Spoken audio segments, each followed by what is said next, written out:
Are You Really Going to Eat That? Podcast episode 131. Hey there, I'm your host Wendy Hill and I'm a naturopathic nutritional therapist and expert in female hormone health. I specialise in helping women gain confidence and understand their bodies, allowing them to shine. I'm a huge foodie and this podcast allows me to bring you an eclectic mixture of guests where food and health is our uniting passion.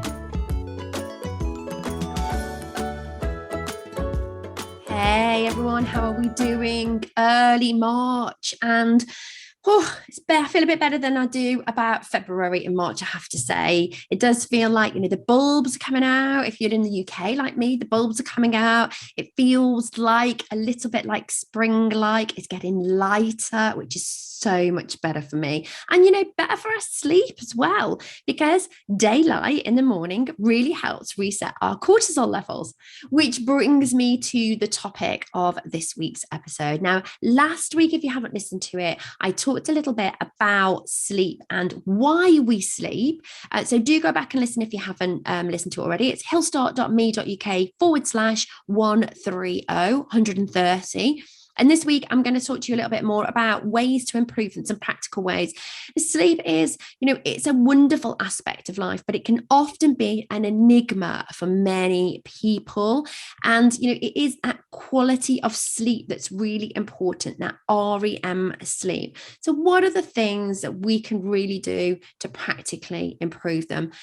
Thinking about your environment is really important. So by your environment, I mean your bedroom, the place where you sleep. Now, would you call it your bedroom, or is it, your bedroom along with the study, along with, the junk room, some storage and stuff? Is it actually a place where hopefully you just sleep and have sex, make love, should I say, just sleep and make love? That is the ideal for your bedroom environment. Now, of course, I know that's not practical for everybody, but if you can get it to the nearest to that you can, then do that. Avoid working in the bedroom unless you have to. What about things like your phones and your laptops and other stuff? Are they all on charge in the bedroom as well? Could you move them to a different room rather than having them in that place where you sleep? How comfortable is your bed? Really think about that. Even, is it just time to invest some new bed linen and maybe some new pillows if you can afford it? Maybe a new mattress. Is it, they say, I think it's 8 years on a mattress now, and getting a good quality one that, really supports your sleep, a comfortable bed. These are all practical things that we can do to help our sleep. As a midlife woman, night sweats is a bit of an issue for me. So I kind of invested in some natural sheets. I have some eucalyptus and some cotton sheets. And that definitely, having those natural fibers, I think really does help with me if I'm having a bit of an episode. It does help with that cooling process.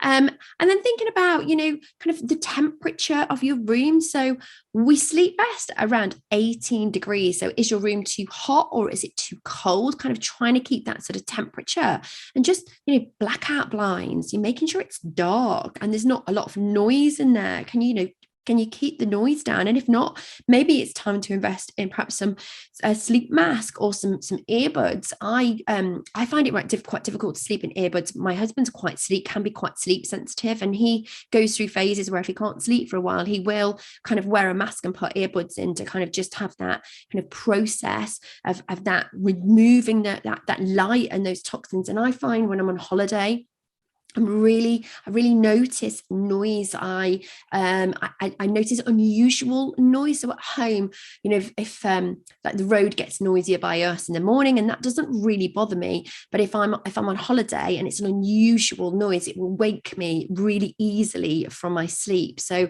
definitely trying to sort of remove unnecessary noise. Obviously you want to hear if the fire alarm goes off or the dog barks, but other than that, ideally trying to sort of remove that. And then the other thing you need to think about perhaps is what's happening in the day. What are you doing during the day that is going to help promote your sleep later at night? So I mentioned that earlier. The first thing I said was, it's helping my sleep somewhat now that the mornings are lighter. And that's because I'm going out and getting that bright light in the morning, that natural daylight in the morning, which activates cortisol. And this is part of our sleep wake cycle. So cortisol in the morning to get us out of bed, even get us out of bed, and melatonin at night to activate that sleep cycle. And we want them at the right time. So making sure that we have the morning wakefulness, getting out in fresh air, going for a walk, ideally, getting some exercise, preferably outside, really important to resetting that natural circadian rhythm and encouraging that better quality sleep. And supplements. Finally, on supplements. So we've talked about lifestyle, we've talked about food and drink, we've talked about our environment, but of course there are supplements and other things that you can do. Now, I would say that I am not going to talk to you about sort of supplements in the sort of traditional time. I'm not going to recommend any because they can interact with other sorts of medication. So I would suggest that you talk to an expert if you feel that you need to add something. There are many out there with very natural ones that you can find. So L-theanine is a sort of an ingredient that is on lots of herbal supplements, and L-theanine we can also find in green tea.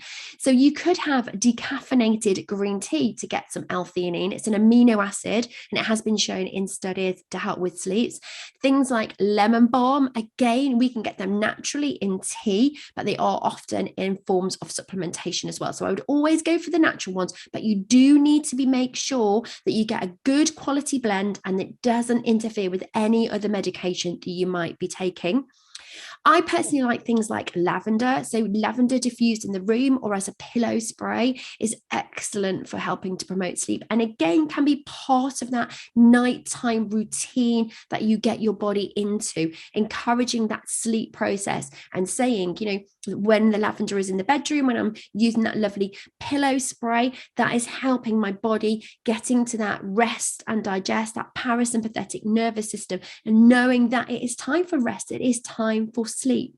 And then again, those wonderful herbal teas, so things like chamomile, lavender, as I mentioned before, green tea, lemon balm, these are all great ways of helping your body get into that kind of calm time, that restorative time.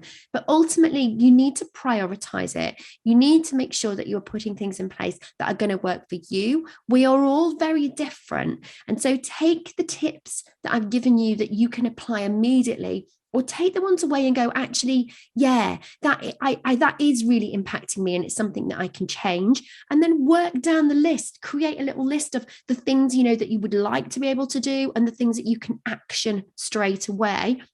Start actioning them, creating new habits.